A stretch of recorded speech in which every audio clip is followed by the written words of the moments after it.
Hey, it's Teresa from Life Beyond Diabetes.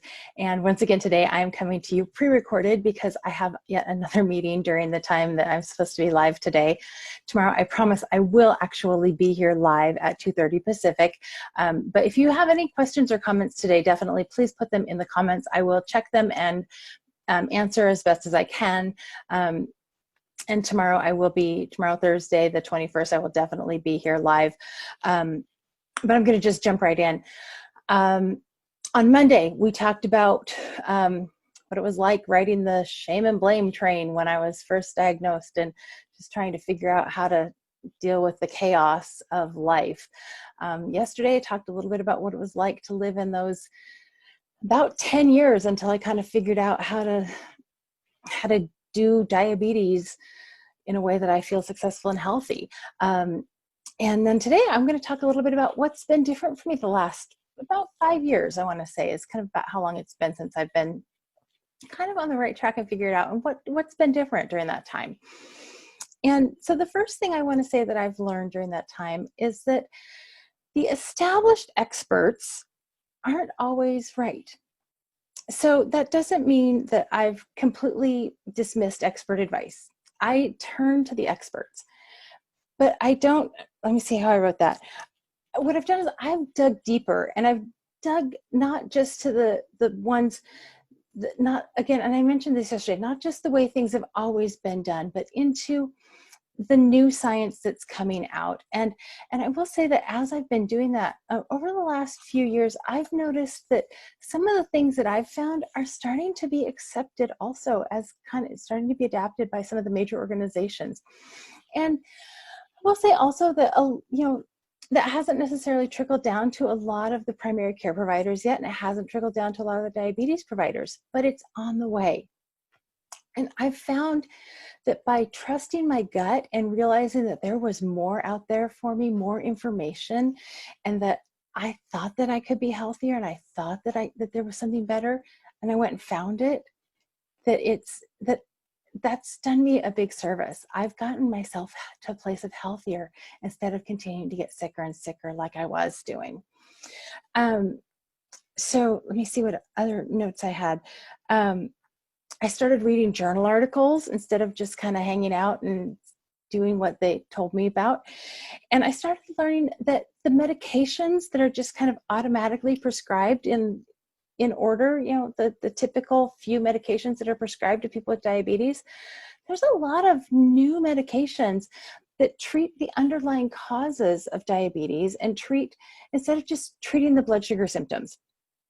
And I'll tell you honestly, part of the way that I've learned about some of these drugs is by attending drug company dinners. And now I will tell, and I'm really clear with my patients whenever I prescribe a drug, I tell them if I've been to a drug company dinner related to the drug that I'm prescribing.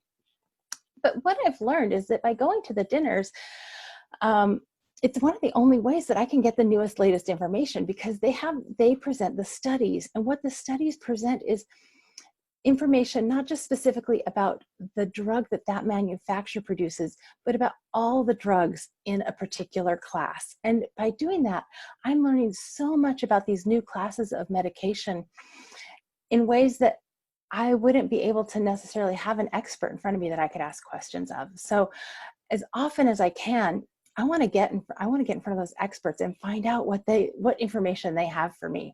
So that I can know to ask my own nurse practitioner, what she can prescribe for me, and if there's any ways we can improve my treatment, but also so that I can really individualize the treatment for my own clients, so that we can really dig deep and get the right medication for them, because everybody's different. And let me see.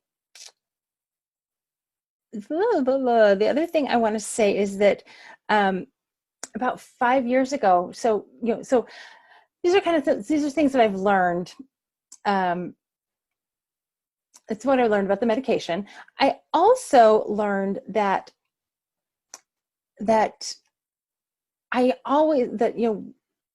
we talk about diet and exercise being important. We talk about medications, but one of the things that we don't talk a lot about, now you will find that I have talked a lot about that here on these Facebook Lives, and I talk about it a lot on my blog and in my newsletters, the importance that stress plays in our ability to maintain our health when we have diabetes. And that's something that I don't think is addressed very often in the medical community, that our emotional well-being is so much a part of our health, and particularly when we have type 2 diabetes. And the reason for that, and this is something, again, that I've learned in the last few years, the reason for that is that when we are in a moment of stress, we get this surge of stress hormones. And that's fantastic in the moment. It prepares us for flight or fight.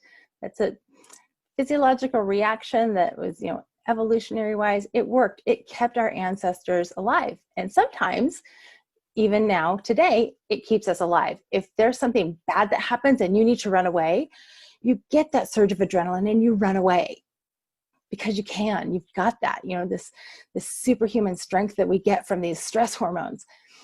Where the problem comes is when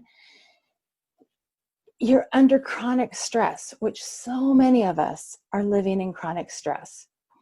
And sorry, my computer just popped up with a warning.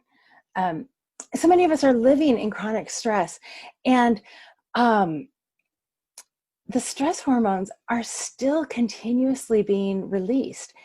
And we don't need to fight or flight. We need to learn how to deal with the stress, because what those stress hormones do is our body is still responding the same way that they would if we needed to react. So for our ancestors, that was putting on extra fat. That was preserving our energy, basically things that make us significantly more insulin resistant. Now, I know that I've talked about it on the blog. I think I've talked about it here in one of the Facebook Lives, that during this time of the pandemic, I have had to double the intake of insulin. That is the stress that I'm seeing on my body from the stress. I'm not even feeling stressed out, but the stress that I'm having from just living through this current time right now is physiologically affecting my diabetes to the extent that I have to take twice as much insulin as I did prior. So obviously there's something going on with the stress hormones in my body. So one of the things that I work with my clients about a lot, that we spend a lot of time working on, just as much as probably even more than we spend time talking about diet and exercise and medication, is what can we do to mitigate the stress in your life? What can we do? Strategies for living daily life with type 2 diabetes and bringing things into the real world so that you can make it through life in less stressed out ways. So we work on boundaries, we work on self-care, we work on, a lot of you came to me because I had that, because I had a meal plan for feeding your family, things that family would eat. We work on,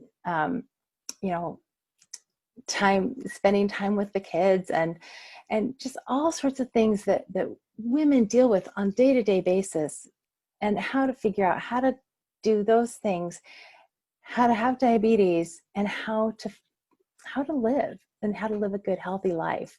Because so much of it really does come down to reducing your stress while you're learning and managing this disease that you have. Let's see, what else do I have on here? So I want to tell you, so I am in private practice, and about 5 years ago, I left. So when I came into obesity medicine, by, I joined a large corporate practice, clinical practice, and I had anywhere from about 10 to 15 minutes with my patients. And, the goal in that practice was weight loss. It was an obesity medicine practice, and we talked a lot about preventing disease, but really the measurements that the clinic looked at generally were pounds. I didn't like that. And I also didn't like only having a few minutes with my patients. Yes, I had about 15 minutes on a good day, which is a lot you can get done in 15 minutes. But most of that actually was taken up with boilerplate things I had to do for charting. It was not even time that I actually get to spend talking and counseling my patients and really getting to what the meat of what they needed. So I left and I opened my own practice. And now I really focus on individualized care. I really focus on figuring out what it is exactly that each patient individually needs to get the best to treat their diabetes, or for many cases, their obesity or their prediabetes, or whatever is related. You know, I treat many things that are related to diabetes, not just diabetes. But it's really individualized, and we do focus a lot on the stress things and the daily living things. So, and I love that. I love that I get to make a difference in people's lives and get to help them. And it kind of it keeps me on track and reminds me that I do not have to be part of that rat race and don't have to be living at that high stress level that I used to live at. So that is what I've been doing for the last about 5 years. So about the time I figured out that the stress was part of what was making me so not healthy, it's when I left that clinical practice that was so busy and opened my own practice. So that's what I've been doing for about the last 5 years, and taking care of myself and learning more and more and individualizing care more and more. I will be back here tomorrow. Like I said, I will absolutely be live tomorrow at 2:30 Pacific. And what I'm doing tomorrow is I am really excited. I'm going to be introducing a mentoring program that I am starting. It's brand new. It's the first time I've done this.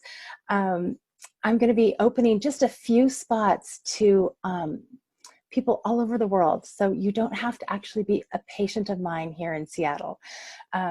So I will not be able to offer any medical advice, but I will be able to provide education and mentoring around diabetes.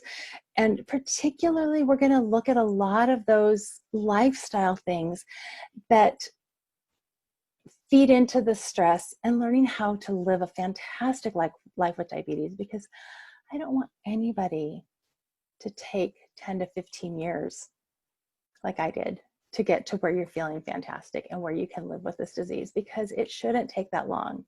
The longer it takes you to figure it out, the more you're going to get sick until you do. So I want y'all to be healthy and to keep going in a healthy manner. So come back tomorrow. I will tell you about this upcoming mentoring program that I'll be taking applications for. And I'm really excited. I hope some of you will come work with me. And I'll see you tomorrow and I'll tell you all about that. Bye.